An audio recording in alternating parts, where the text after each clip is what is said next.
My world was built on a simple, unspoken rule. My brother David deserved the sun. I was meant to live in the shade it created. This wasn't a sudden realization. It was a truth I learned to breathe like air from my earliest memories. I remember being 8, holding a drawing I had spent all weekend on, a detailed forest scene that won a local youth competition. I showed it to my mother, my chest tight with pride. She glanced at it, a faint smile on her lips. "That's nice, honey." A moment later, David ran in, holding a lopsided clay pot from school, its glaze still sticky. Her face lit up. She cleared a space on the mantelpiece, calling my father to see the work of a true artist in the making. My award-winning drawing was eventually taped to the refrigerator, hidden behind a grocery list and a pizza coupon. This pattern became the rhythm of our lives. My straight-A report cards were met with a quiet nod of expectation, while his passing grades were framed as a monumental victory against the odds. "He has so many other pressures," my father would say, referring to David's position as captain of the soccer team, a role that seemed to grant him immunity from all other standards. I was the responsible one, the quiet one, the one who never caused trouble. But in our house, reliability was invisible. It didn't sparkle. It didn't demand attention. It was just there, taken for granted. As we grew older, the stakes became higher, but the dynamic remained the same. I spent my summers working in our family's small business, learning the logistics, optimizing the inventory, and fixing the accounting errors my father often made. I did it because I loved them, and because I thought my competence would finally make them see me. But when David decided to work for a month one summer, he was given a manager title and praised for his fresh ideas often pulled directly from conversations he'd overheard me having. His presence was a celebration. Mine was just part of the furniture. I was the foundation of the house, essential, but buried and unseen. He was the freshly painted front door, the first thing everyone noticed and admired. And I accepted it, because what other choice was there? I learned to dim my own light so his could appear brighter, believing that one day there would be enough sunlight for both of us. A foolish hope, I now realize. I was more than just the shadow. I was the pillar hidden in the basement, holding the entire house up while they danced in the living room. My official title at the family business was office manager, a vague label that intentionally understated my actual role: crisis manager, financial wizard, and the secret keeper of our fragile stability. My father, a man of great ideas but poor execution, would often make impulsive purchases that left our accounts dangerously low. More than once, I spent sleepless nights shifting funds, delaying payments, and renegotiating terms with suppliers, all to ensure that payroll checks wouldn't bounce. I would present him with the solved problem the next morning, and he would nod, relieved. "Good work," he'd say. "I knew you could handle the paperwork." He never understood I wasn't just handling paper. I was plugging leaks in a sinking ship with my bare hands. David, on the other hand, was the master of the grand gesture that often backfired. I remember the time he promised a major client a complete office redesign in a ridiculously short time frame. He made the promise in a fit of charm and ambition, then promptly forgot about the logistical nightmare it created. It was I who stayed up for 72 hours straight, coordinating with angry craftsmen, sourcing rare materials at the last minute, and personally overseeing the installation to meet the impossible deadline. When the client sent a glowing review, it was framed and hung in David's office. He was praised for his ambition and client dedication. My contribution was as invisible as the air they breathed. This was my life. I was the emergency contact for every problem, the silent fixer of every mistake. The family's reputation, their financial solvency, their very peace of mind rested on my shoulders. But a pillar, no matter how strong, is not meant to be seen. It's meant to bear weight in silence. I absorbed their stress, corrected their errors, and sacrificed my own time, my own money, my own dreams, to maintain the flawless image of the perfect family. They lived comfortably, securely, without a single thought for the immense pressure building below. They never realized that their world wasn't held together by their talent or their name, but by the quiet, thankless labor of the daughter they had long ago decided was worth less. The summons came on a Tuesday evening. A mandatory family meeting. Those words always meant a verdict was about to be delivered, and I was rarely on the winning side. We sat in the formal dining room, the air cold despite the summer heat. My father, Harold, cleared his throat, a sound that signaled the beginning of a grand proclamation. He spoke of legacy, of the future, of the need to ensure the family business was in the right hands for the next generation. For a single foolish moment, my heart dared to hope. I had been those hands. I had steered the company through 2 recessions, secured our biggest contracts, and personally guaranteed loans when the banks hesitated. My work was undeniable. My father looked at David, his chest swelling with pride. Therefore, I am officially naming David as the new CEO. The words sucked the air from my lungs. David, who barely knew our profit margins from our operating costs. David, who thought marketing was just about having a flashy logo. I held my composure. I had to. I spoke slowly, my voice devoid of emotion, a simple statement of fact. I've built the entire financial strategy we currently use. I have the relationship with all our key investors. It wasn't a plea. It was a reminder. A final attempt to be seen not as a daughter, but as the asset I truly was. My mother, who had been watching me with a look of profound impatience, finally spoke. She didn't look at my father. She looked directly at me, her eyes like chips of ice. David has the name. He has the presence. That is what this family needs. She paused, letting the silence press down on me. Then she delivered the final fatal blow, the words that would sever the last thread of hope I ever had. This is his birthright. He is the one meant to lead. Let's be clear, so there are no more illusions. Your brother deserves more than you. Her voice was quiet, but it echoed in the room like a gunshot. It was a declaration of my worthlessness, spoken by the one person who was supposed to love me unconditionally. And in that moment, the pillar in the basement finally began to crack. The silence that followed my mother's declaration was thick and heavy. It was a silence that expected tears. It waited for a desperate, cracking voice to plead its own case. They all watched me. My mother with a look of cold finality, my father with stern impatience, and David with a poorly concealed smirk of triumph. They were waiting for me to break. They had been waiting for me to break my entire life. But in that moment, something else happened. The years of accumulated pain, the endless striving, the quiet hope that one day my worth would be recognized. It all coalesced not into a storm, but into a single point of absolute, chilling clarity. The fight was over. Not because I had lost, but because I was finally seeing the game for what it was, and I was refusing to play. The weight I had been carrying for decades wasn't the work or the responsibility. It was the hope. And in that instant, I let it go. I felt it leave my body, a physical release that straightened my spine. I lifted my head and looked directly at my mother. For the first time, my gaze wasn't pleading or wounded. It was level. It was calm. A faint smile touched my lips, a genuine smile that held no warmth for them, only a private sense of liberation. And I gave them the one answer they could never have anticipated, the one response that offered them no fight, no drama, no emotional satisfaction. I nodded once, a slow, deliberate gesture of acceptance. "I know," I said.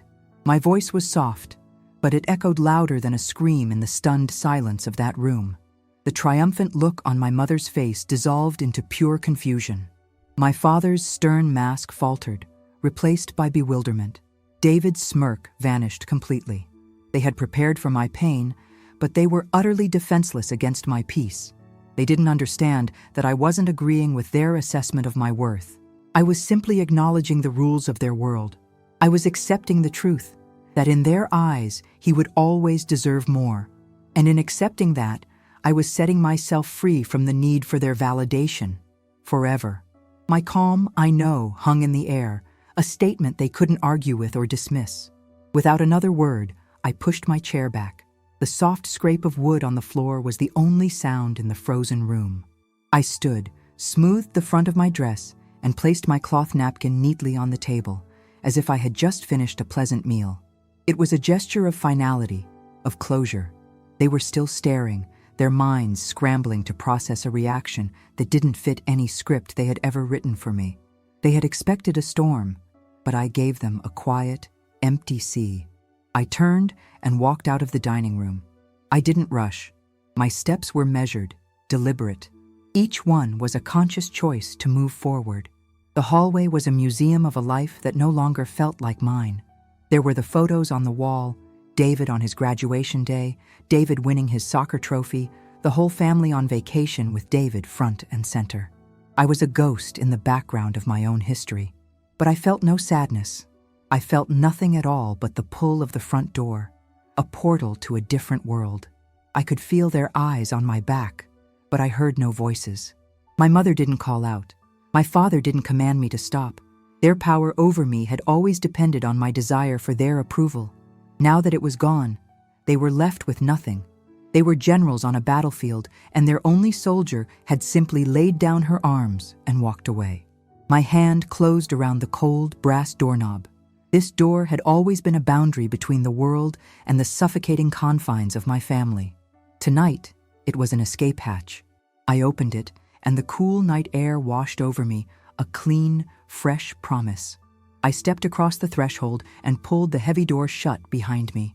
The solid click of the latch locking into place was the most liberating sound I had ever heard. It was the sound of shackles falling away. I didn't look back, not once. The first few days of freedom were disorienting. I rented a small, furnished room by the week on the other side of town, a place where my name meant nothing. The silence was the loudest thing I had ever heard. It was a void previously filled by my family's needs, their dramas, their expectations. My first real act of independence was a simple one. I walked into a store and bought a new phone with a new number. The clerk asked if I wanted to transfer my old contacts. I said no. I started with a clean slate, a directory with only one number in it, my own. My next step was work. The skills my family had taken for granted were, I discovered, highly valuable in the real world. I polished my resume, translating my years of invisible labor into concrete achievements, managed accounts for a 7-figure business, streamlined supply chain logistics, negotiated with vendors to cut costs by 20%. I had been the engine of their company, and now it was time to see what that engine could do on its own. I took a job as a logistics manager for a growing import company. The interview was a revelation. They didn't care about my family name, they cared about my experience. They saw my competence not as a quiet utility, but as a powerful asset. Slowly, I began to build a life. Not a grand life, but an authentic one. I bought mismatched plates from a thrift store because I liked the patterns. I painted my apartment walls a deep blue my mother would have called gloomy. I made friends who knew nothing of David or the suffocating weight of my past. But the ghosts of my old life were persistent. There were moments of crushing loneliness, of reflexive guilt. After receiving my first promotion, my hand instinctively reached for my phone to call my father, a lifetime of conditioning urging me to seek his approval. But I stopped. I had to learn to be my own source of validation. I was building this new world not for an audience, but for myself. And for the first time, that felt like enough. While I was building my small, sturdy life brick by brick, the grand empire I left behind began to show its first cracks. I didn't know it at the time, of course. I had built a fortress of silence around myself. But I would later piece together the story of the decline that began the very week I left. It started, as I would have predicted, with the small things. My father, I learned, missed a critical tax deadline because he couldn't find the files I had meticulously organized.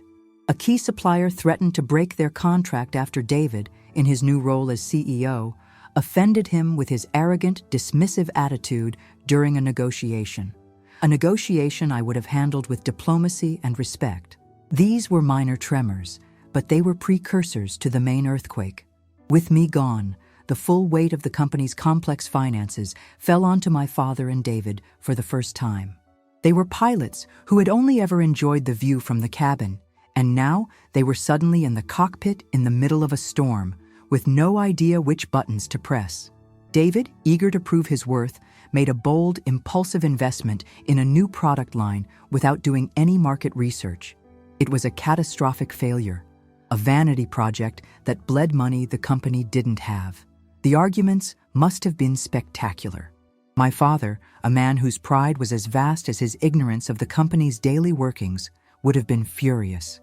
David, who had never faced a real consequence in his life, would have been defensive and lost.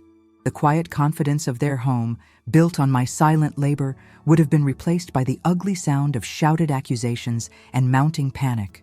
They were discovering that the business wasn't a self-propelling machine of success. It was a complex, fragile ecosystem, and they had just fired their only skilled gardener. The beautiful house of cards they had built was beginning to tremble, and a single gust of wind was coming. In my new, quiet world, my phone was a tool for my own life. Friends, work, reminders for my pottery class. But soon, the ghosts of my past began to haunt its edges. They couldn't reach my personal number, so they began to hunt me at the one place they knew I had to be: my job. The first time the receptionist forwarded a call from a man named Harold, who says he's your father, a jolt of ice water went through my veins. I instructed her to take a message. The message was not, "How are you?" or "I'm sorry." It was, "You need to call home, immediately." It was not a request. It was a command, one I had obeyed my entire life. This time, I deleted the message slip without a second thought. That was the first drop. Then came the flood. My mother began calling daily, her messages shifting in tone from imperious and annoyed to a syrupy, manipulative worry. "We're just so concerned about you, sweetheart. We haven't slept." I knew that translated to, "The business is failing and we're panicking." Then came the emails, a barrage of them, to my work address. David wrote, "This isn't funny anymore. You've made your point. Dad needs you to fix the accounting mess." The entitlement was staggering. He believed my purpose was to clean up his failures, even from afar. Each call I let go to voicemail, each email I sent to the trash, was a small, silent victory. It was a reinforcement of the boundary I had drawn, but it wasn't easy. Every time my desk phone lit up with a number I recognized, my stomach would clench. A lifetime of conditioning screamed at me to answer, to be the peacemaker, to solve the problem. But I would take a deep breath and let it ring, reminding myself that peace was on this side of the line, not that one. I was no longer the on-call crisis manager for their chaotic lives. I was the CEO of my own, and my business hours for them were permanently closed. Their desperation was a storm gathering on the horizon, but for now, I was safe in the shelter I had built for myself. After a week of silence, I began to hope they had finally accepted my absence. The peace was short-lived. The real blow-up didn't come from a family member, but from an encrypted email sent to my personal account. The sender was Maria, the head bookkeeper at my family's company for the last 20 years. A woman fiercely loyal to the business itself, not necessarily to the family drama. Her message was brief and packed with disaster. "They're going to lose everything," she wrote. "You need to know what happened." According to her email, David, in his infinite wisdom as the new CEO, had decided to streamline our supplier list. Without consulting anyone, he terminated the contract with a family-owned lumber mill we had worked with for over 40 years, a relationship built on handshakes and mutual trust. He replaced them with a cheaper, international conglomerate that promised faster delivery. But David, in his haste to look decisive, had not read the fine print of the new contract. It included ruinous penalty clauses for order changes and locked the company into purchasing unsustainable amounts of material. The cheaper price was a trap. The first massive, non-refundable payment to this new supplier had been made just before our oldest client, a custom furniture designer, placed their usual quarterly order. When David informed them of a sudden 30% price increase due to his new premium materials, they didn't just argue, they walked.